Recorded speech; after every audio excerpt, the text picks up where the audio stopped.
이번 휴전 합의에서 대한민국은 물론이고 전 세계가 가장 이목을 집중한 사안은요, 이 전쟁 전과 마찬가지 조건에서 호르무즈 해협 통행이 즉각적으로 또 자유롭게 이어질 수 있느냐, 바로 이 부분이었습니다. 하지만 휴전 기간에 이란이 통행료를 받을 거다, 이런 외신 보도가 지금 나와서 과연 그게 사실일지 주목이 되고 있습니다. 네, AP통신은요, 미국과 이란 간 2주 휴전 계획에 이란과 오만이 공동으로 통행료를 부과할 수 있도록 허용하는 내용이 포함돼 있다고 보도했습니다. 이란은 징수한 통행료를 재건 비용으로 사용할 계획인 것으로 전해졌는데요. 로이터 통신도 이란은 평화 협상 조건 가운데 하나로 호르무즈 해협 통행료 징수 방안을 추진하고 있다면서 해협을 완전히 봉쇄하지는 않더라도 실질적인 통제권은 계속 쥐고 가겠다는 뜻을 굽히지 않을 것으로 보인다고 전망했습니다. 오늘 아라그치 이란 외무장관이 휴전을 확인하며 이란군과 조율하에 호르무즈 해협을 2주간 안전하게 통항할 수 있다고 강조한 것도 이런 맥락에서 나온 발언으로 풀이됩니다. 이란군과의 조율 조건이 무엇인지 또 호르무즈 해협이 완전히 개방되는 것인지에 대해선 구체적으로 밝히지 않았습니다. 이번 전쟁이 벌어지기 전까지 호르무즈 해협은요, 국제 수로로 간주돼 왔습니다. 그러니까 어느 나라의 일방적인 영역, 그러니까 관할이 미치는 그런 수로가 아니라는 거죠. 따라서 국제법적으로 자유로운 항행이 보장이 됐는데요. 그동안 통행료를 지불한 그런 전례도 없습니다. 네, 때문에 휴전 합의를 통해서 이 호르무즈 해협 주변에서 포성이 사라지더라도 해협을 이용해야 하는 국가들은 물론이고 여기에 이 직접 영향을 받지 않는 미국도 이 전쟁 전보다 더 큰 부담을 안게 될 것이다라는 지적이 나오고 있습니다. 잘 아시는 것처럼 세계 원유의 20%가량이 지나는 이 핵심 길목인 호르무즈에서 이 통행 절차가 까다로워지거나 비용이 붙기 시작하면 국제 유가는 물론이고 이 해상 운임과 또 보험료까지 연쇄적으로 이 불확실성이 커질 수밖에 없기 때문에 이런 상황에서 미국도 예외가 될 수 없는 그런 상황입니다. 반대로 이란은요, 이 호르무즈 통제권을 손에 쥔 채 2주간의 휴전 기간 동안 통행세와 사전 조율권, 해협 관리 방식까지 이 장기 협상 카드로 굳힐 시간을 벌었다라는 평가가 나오고 있습니다.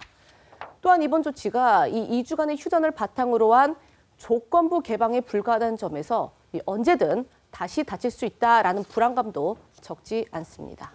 중장기적으로 호르무즈 해협의 상태가 어떻게 될지는 지켜봐야겠고요. 아무튼 이번 휴전으로 이제 당장 해협이 완전 개방될 수만 있다면 대한민국으로서는 경제의 숨통이 트이게 되는 겁니다. 네, 산업부에 따르면요, 현재 호르무즈에는 국내 정유사 관련 유조선 총 7척이 대기 중이며 선적된 원유 물량은 약 1,400만 배럴에 달하는 것으로 전해졌습니다.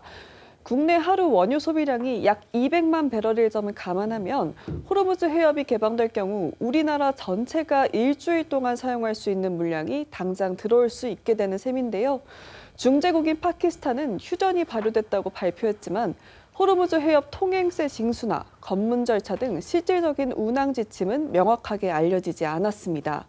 산업부 관계자는 외교 경로를 통해 호르무즈 운항의 구체적인 내용을 확인 중이라면서 내용이 확인되는 대로 유조선의 신속하고 안전한 통항을 위해 범부처 협의를 지속할 것이라고 밝혔습니다. 이 와중에도 호르무즈 해협에 머물고 있는 우리 선박의 선사들 그리고 탑승 선원들 정말 애가 탈 겁니다. 우리 국적 선원 170명이 넘는 것으로 알려져 있습니다. 그렇습니다. 호르무즈 해협 안쪽 페르시아만에 발이 묶인 한국 관련 선박은 모두 26척이고요. 한국 국적 선원은 173명에 이른다는 게 정부 설명입니다.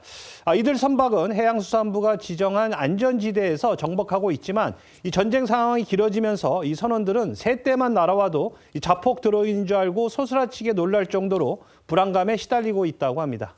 조선일보 보도에 따르면 전쟁 트라우마에 시달리고 있는 선원이 적지 않은 것으로 전해졌습니다. 또 이 응급 환자가 발생을 해도 헬기 등으로 이송할 수 없는 상황이기 때문에 아파도 이 진통제로 버티는 게 고작이라고 합니다. 그나마 다행인 점은 이 외신 보도로 일부 이 외국 선박의 열악한 상황이 알려진 것과 달리 이 국내 선박은 식수나 이 식료품 조달에는 상대적으로 안정적인 상황으로 전해졌습니다.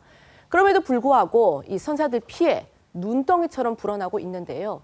전쟁 발발 이후 선박 보험료가 급등해서 주당 최소 우리 돈 1억 5천만 원에서 3억 원 안팎을 부담해야 한다고 합니다. 호르무즈가 이게 지금 핵심 관건이라는 얘기인데요. 지금 휴전함과 관련해서 양측이 나온 입장을 보면 호르무즈 개방을 조건으로는 돼 있는데 또 정작 일부 외신 같은 경우는 통행세 받을 거다. 심지어 오만하고 이란이 그걸 나눠 가질 거다. 지금 이런 얘기까지 나오기 때문에 이게 과연 정말 자유로운 항행이 보장이 되는 건지 상당히 그 부분이 저희로서는 궁금하거든요. 어떻게 평가하십니까? 일단 호르무즈 해협의 봉쇄를 푼다는 그러니까 원론적인 합의는 이룬 것 같은데 어떻게 풀 것이냐. 강론에서 지금 이제 서로의 견해차가 있는 것이 아닐까 하는 생각이 드는데요. 당초 이란 전쟁이 개전 이전까지만 하더라도 최대의 위협이라는 것은 이란 핵이었잖아요. 네. 그렇기 때문에 핵 능력을 제거하는 데 초점을 맞췄지만 정작 전쟁이 시작되고 나니까 가장 큰 위협은 결국은 지금 호르무즈가 세계 경제의 초크 포인트라고 해서 조임목이 되면서 이걸로 인해서 유가가 급등하고 그것이 결국은 미국의 지금 물가까지 직격탄을 날리는 그런 상황이기 때문에 이란 입장에서는 호르무즈 해협을 푼다는 그 원론에 합의하면서도 불구하고 이 종전까지 가는 과정에 있어서 이 호르무즈 해협은 가장 큰 협상의 지렛대가 아닐까라는 생각이 듭니다. 그렇기 때문에 이란이 아마 제가 생각했을 때는 이 지금 이 통행료를 받는 문제를 끝까지 고집할 가능성이 높다. 자, 네. 그럴 경우에 미국은 어떻게 할 것이냐.